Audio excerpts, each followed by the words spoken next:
The Constitution of India. Part 3. Fundamental Rights. Right to constitutional remedies. Article 32. Remedies for enforcement of rights conferred by this part. 1.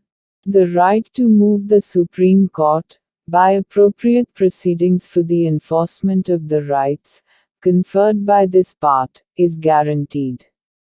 2. The Supreme Court shall have power to issue directions or orders, or writs, including writs in the nature of habeas corpus, mandamus, prohibition, quo warranto and certiorari, whichever may be appropriate, for the enforcement of any of the rights conferred by this part. 3.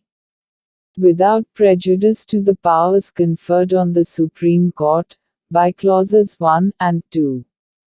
Parliament may by law empower any other court to exercise within the local limits of its jurisdiction all or any of the powers exercisable by the Supreme Court under clause 2.